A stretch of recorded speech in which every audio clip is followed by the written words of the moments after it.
What's happening, friends? Welcome to another edition of Syracuse Sports Live. Syracuse basketball postgame. It's presented by Krause Health, the exclusive healthcare partner for Syracuse Athletics. And the Syracuse basketball team will come home from Las Vegas the way a lot of people come home from Las Vegas, losers.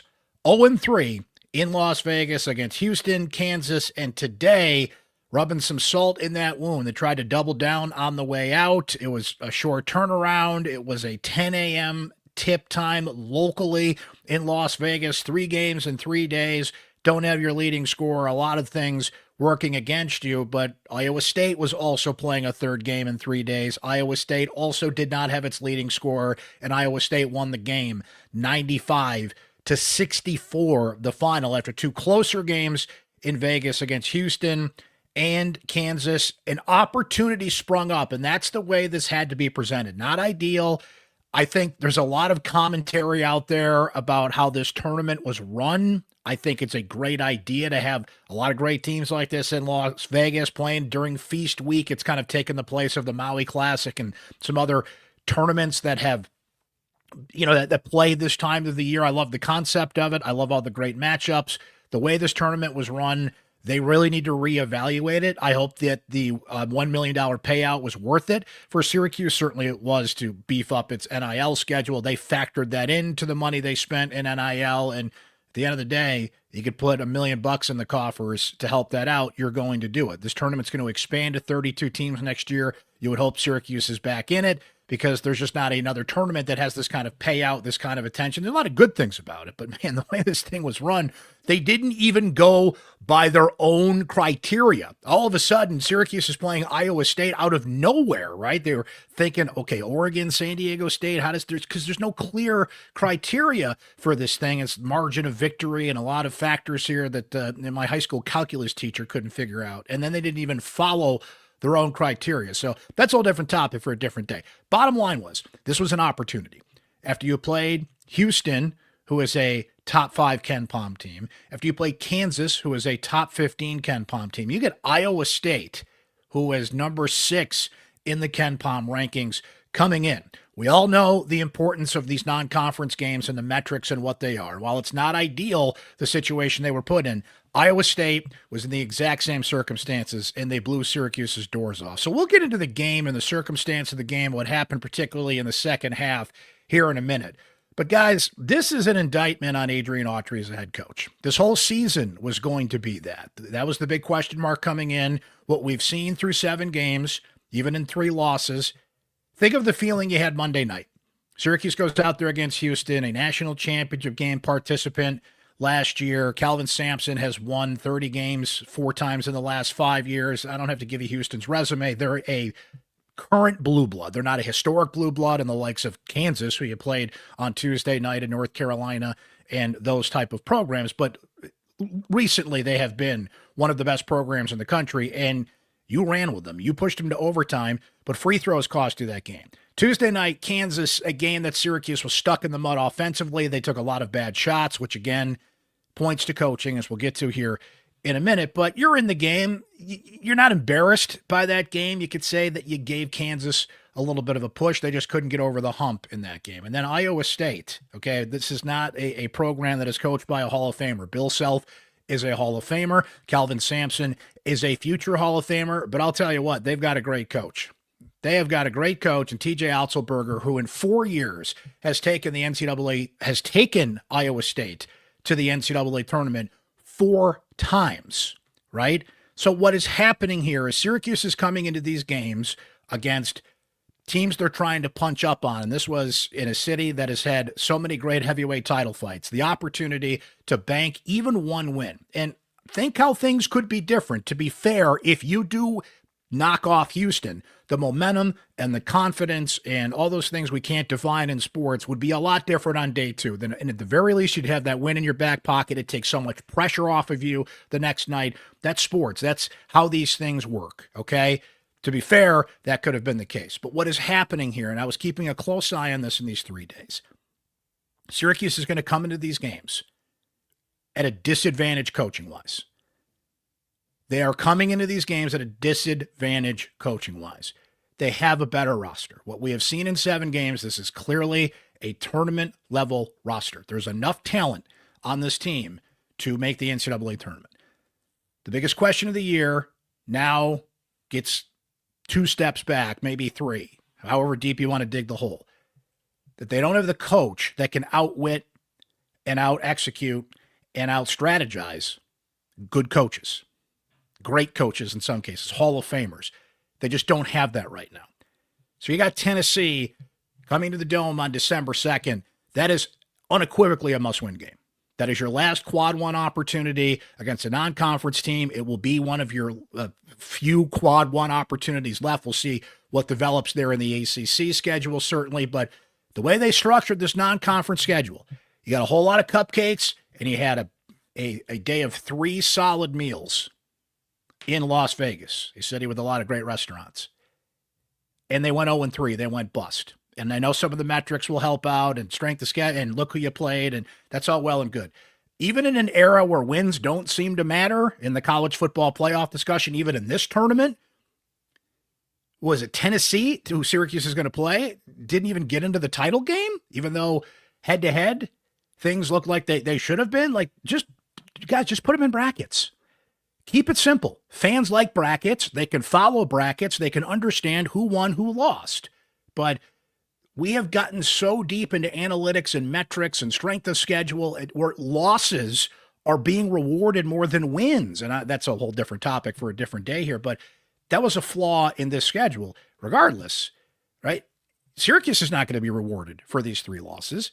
They had to show they could win these games. Not all of them, but show they could beat a team like this. And they came darn close in one game, but got progressively worse. So think of the feeling you have here now on Wednesday afternoon compared to Monday night. That's only 3 days, which is a perfect encapsulation of how you can feel in Vegas. You can arrive in Vegas, you're fresh, you're bright-eyed, you're bushy-tailed. Let's go. I'm all fired up. Let's go hit those poker tables. Let's hit that craps table. Let's go to blackjack. You're fired up. And then by the time you leave Vegas, man, you can't get out of there fast enough because you're busted, you're broke. Maybe you came close to winning, but then the dealer went on a run, and then you double down. And then by the time you get out of there, you're just like, oh, I am exhausted, right?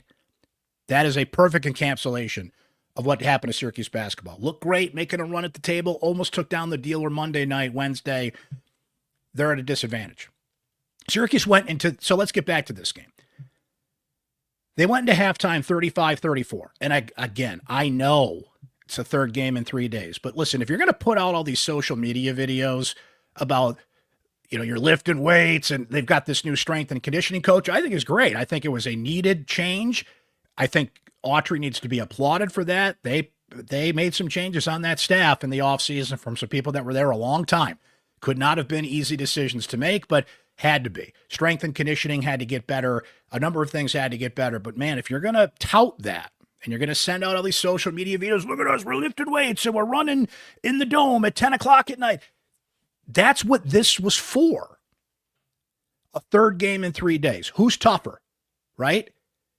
Yeah, it's like a 12-hour turnaround. You even know you weren't playing Iowa State until that's all I'm hearing is excuses here. Iowa State didn't have their best player. Iowa State was playing a 3rd game in 3 days. Iowa State had a coach that handled it a lot better. I saw an offense in the first half that, if you don't want to, you know what? I'm not even going to say it, okay? If you don't want to take my, what do you know, Brent? You didn't coach college basketball. Well, Bruce Pearl did. Bruce Pearl was saying it. Chris Webber, pretty good basketball player, he was saying it. Greg Anthony on the broadcast, pretty good basketball player, he was saying it. Robbie Hummel last night, who's excellent as an analyst, was saying it. So forget that I have noticed it. Listen to them. Listen to people that have played and coached this game on a high level. And they're looking at the Syracuse offense and they're saying, why is there so much isolation? Why are you relying so much on the pick and roll? Why are you not moving the basketball? Why are you not setting things up for your shooters? Because what you saw in the Kansas game Tuesday night, a lot of bad shots. Now, to their credit, Kyan Anthony, who didn't, I don't think anybody had a great game for Syracuse. You can't label that. All right. But Tuesday, Kyan Anthony shooting from all over the place. Just all over the place. From the logo, just crosses half court, gets ready to shoot. It was ridiculous. Today, at the very least, if you want to look at a sign of progress, and Kyan, just while we're talking about him, finished with 8 points, 3 of 8 shooting. He was 1 of 3 from three-point range.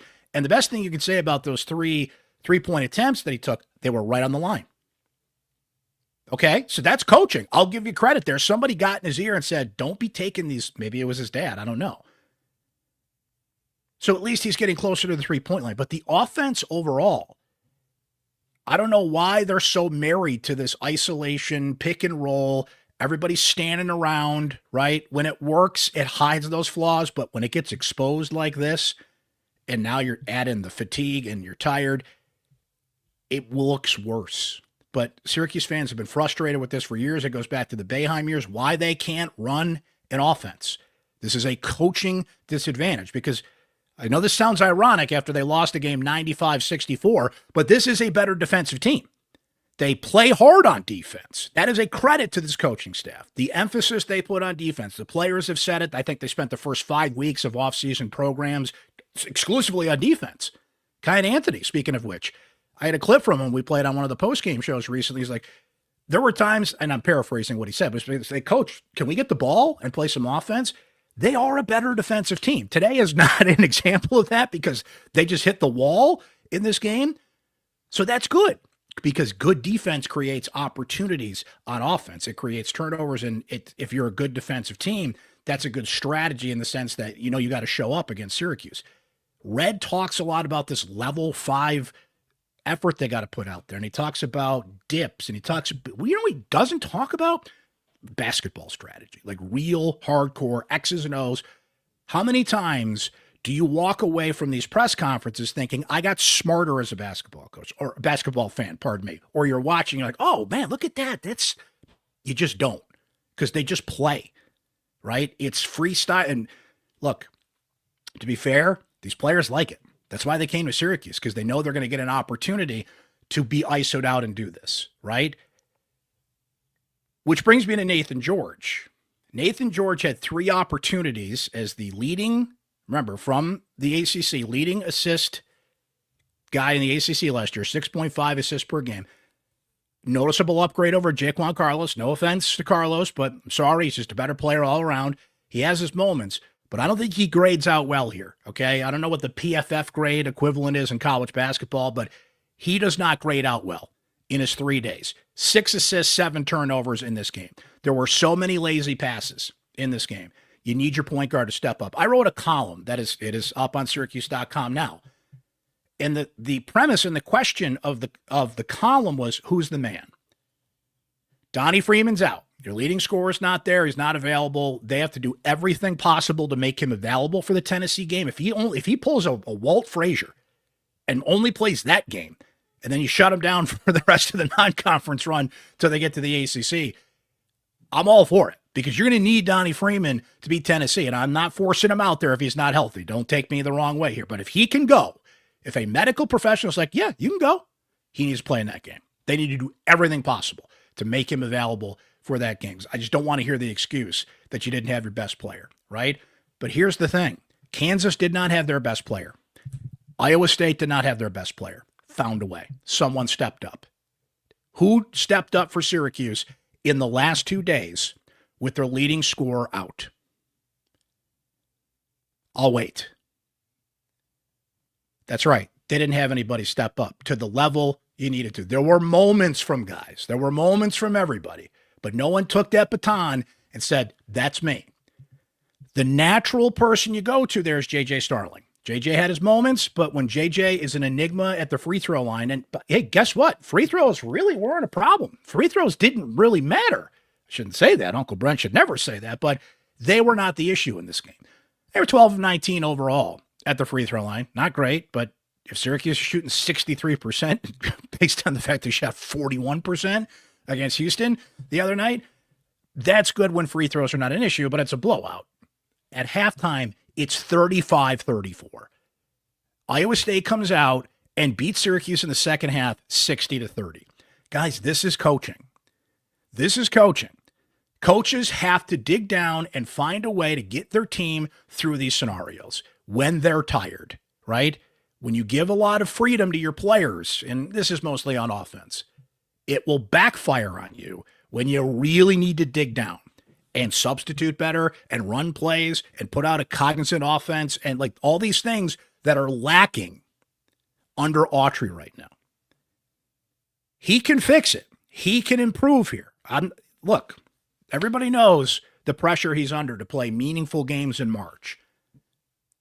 And if you don't believe me, listen to Bruce Pearl, listen to Chris Webber, listen to Robbie Hummel, listen to Greg Anthony, others that have said it this year. They look at that offense, they're like, I think some of them are being nice about it, but just give it to me straight, man. Tell it to me straight, Doc.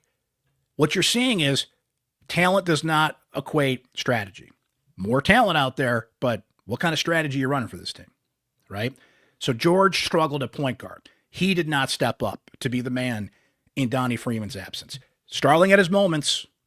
JJ's the guy you look to. He had 10 points tonight. So that's, if I'm doing the math correctly, I think JJ had a total of like 31 points, 4 of 9 shooting. But once this thing gets out of hand, like none of this matters. The numbers wash out.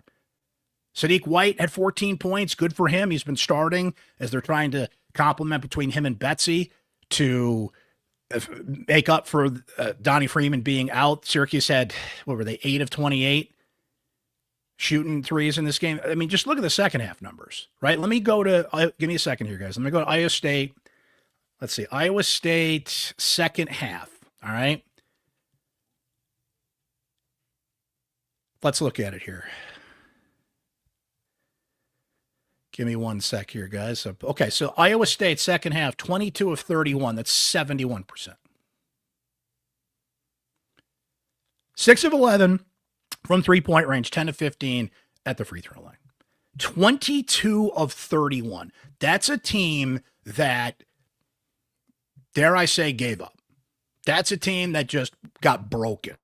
And again, defense has not been the issue. I'll give you a little bit of an excuse there because this was a team, and we'll see how the numbers pan out here going forward, but when it counted most, 2 out of 3 games, the defense was better. This game, they hit the wall. They hit the wall. But again, Iowa State. Now, momentum is a funny thing, and when you're going on these runs and you're not tired, adrenaline kicks in. But they were playing their third game in 3 days. Here's the other thing. Iowa State does not have as deep of a bench as Syracuse does. They don't. But didn't matter because of how the second half turned out. Listen to that again. 22 of 31, 71%. Now let's look at Syracuse's. Dare I do. Hold your nose. Okay. Second half numbers for the Orange.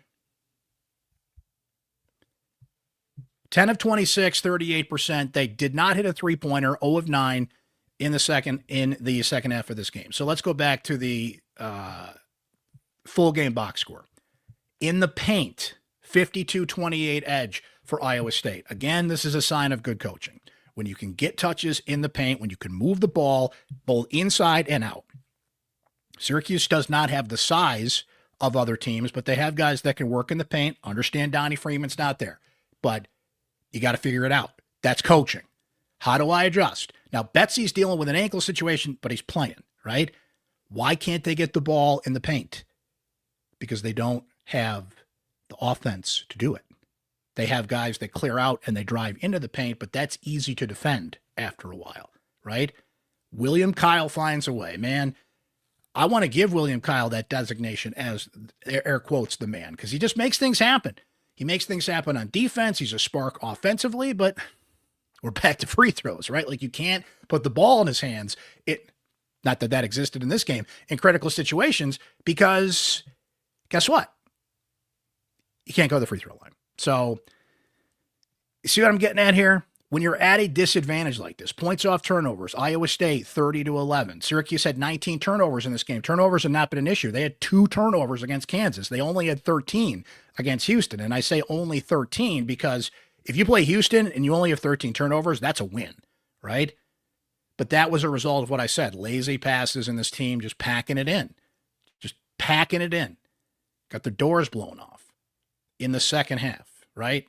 So that's the difference, guys. What we learned from Vegas is that Syracuse is still almost their program, a second-rate program. And Red was talking before they went to Vegas. He was asked a question on a radio show locally about, I'm paraphrasing the question, so pardon me if I'm misstating it, but it was basically like, I heard the answer, and the answer was, well, we're a big program, right? You mentioned, Red said something along the lines, you mentioned these big programs we're going to play. We're a big program.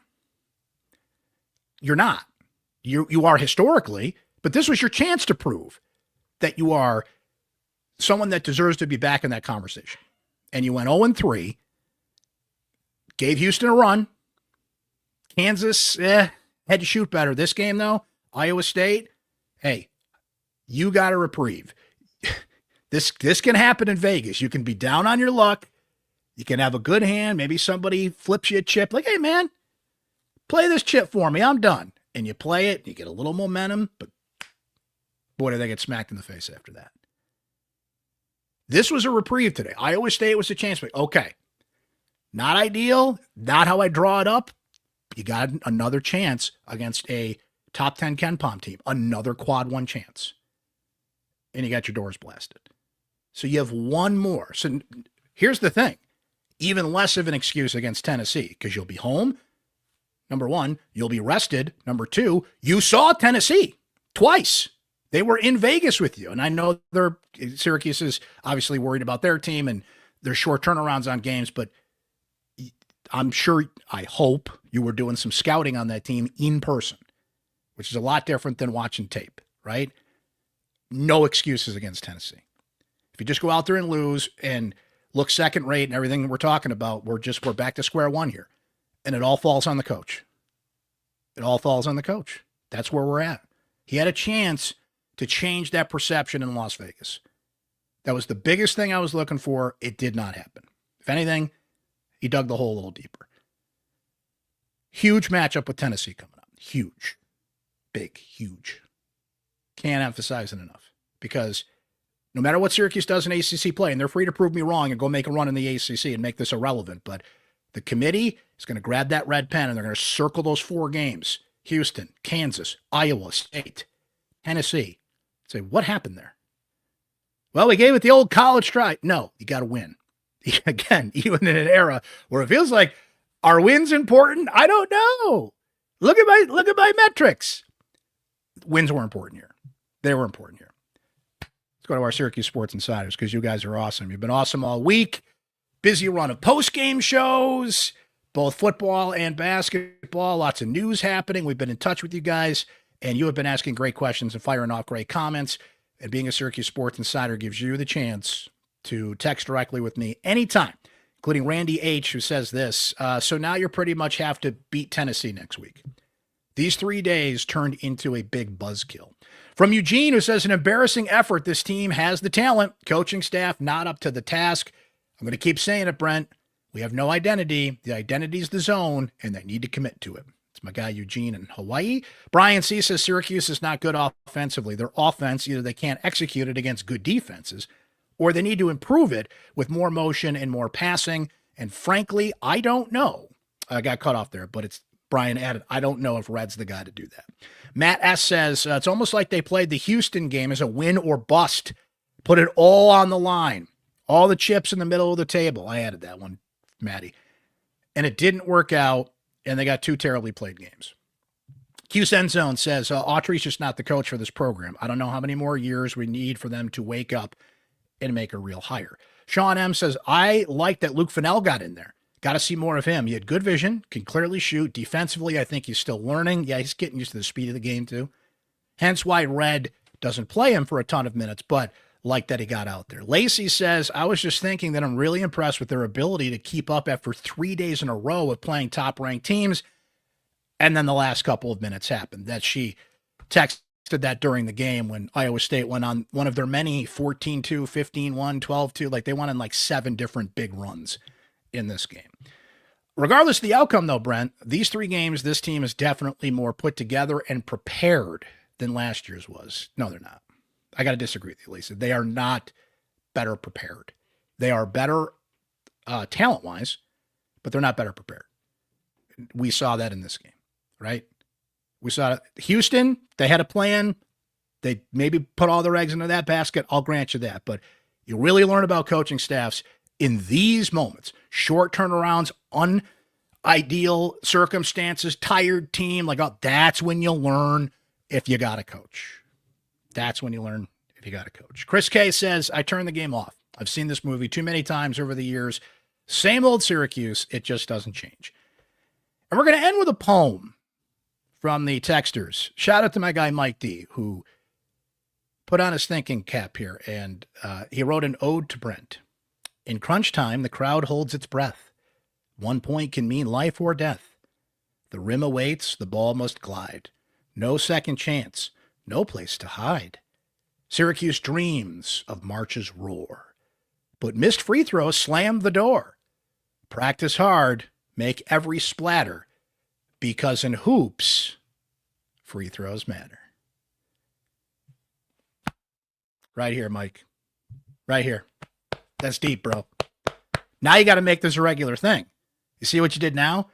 Shout out to, was it Joe in Liverpool? I'm going back to my radio days, but there was a great sports talk radio caller in Syracuse. I'm pretty sure it's my guy Joe in Liverpool, who would call in poems to my show, Bud and the Man-Child, other radio shows. So Mike D, you're taking a page out of Joe's book there, but now you got to make this a regular thing. See what you did there? But good stuff, man. I appreciate that. We do have one from the secret voicemail line, too. Let's take a listen to that. Brent, it's Frankie S. here in Connecticut. Man, today just seemed like the end result of just being emotionally spent and quite simply just not prepared to play this many games in as many days. And, it's frustrating, you see a team like Iowa State, by the way, looked like one of the best teams in the country this week. They are really good, so take nothing away from them. But they made Syracuse look like they didn't belong on the same floor today. And that's not something we could say each of the last two games, especially obviously the Houston game the other night. But, I lay this at the feet of Autry. I've been hard on him. A lot of the fans have been hard on him. And, the iso ball that we saw today, the stagnation on the offense, taking bad shots, not taking timeouts when he should take timeouts. Everything seems chaotic with him. Like, you watch the other. Oh, it looks like Frankie got cut off there. So, but we certainly got the point there, buddy. Good stuff from you. I think Frank left me a second voicemail finishing his thoughts there, but certainly got the point on that. Happy Thanksgiving to you, and thank you for calling the secret voicemail line.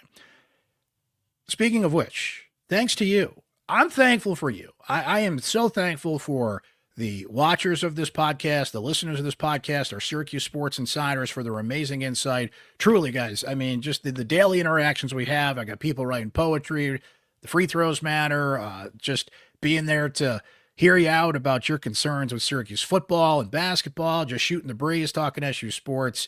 I'm thankful for you. Thank you for your attention. Thank you for your time. Thank you for watching these shows and listening to these shows and reading my columns and all my colleagues at syracuse.com. Truly, we are thankful for you. We couldn't do this without you. So happy Thanksgiving, everybody. I know we're kind of coming out of this 3-game stretch here where Syracuse didn't prove itself into the Notre Dame game here. We'll see what happens with football on Saturday. So it's like, sometimes it's hard to find things to be thankful for from a sports perspective, right? But it is just sports, life more important. And I hope you all have a tremendous Thanksgiving and spend time with those that you love and enjoy the food and the football and hope you get to relax a little bit and enjoy your time here. So thank you so much for listening today and checking out the pod today and for checking it out always. So we'll be back, switch back to football one last time before we go into the heart of guys declaring for the portal, signing day on Wednesday. I think we might do a pod for signing day. We're going to see how things play out a little bit. It's the day after the Tennessee basketball game, busy times, but I think we might sneak in a signing day pod too. So make sure you subscribe, okay? If you are on Spotify, Apple, YouTube, wherever you get your pods, make sure you're following and you're subscribed so you don't miss a thing. That's going to do it for this edition, though, of Syracuse Sports. The Orange blown out on the final day in Vegas, 95-64, your final score. Iowa State takes down the Orange. Happy Thanksgiving, everybody. We'll talk to you again soon, and it's all been presented by Krause Health, the exclusive healthcare partner for Syracuse Athletics.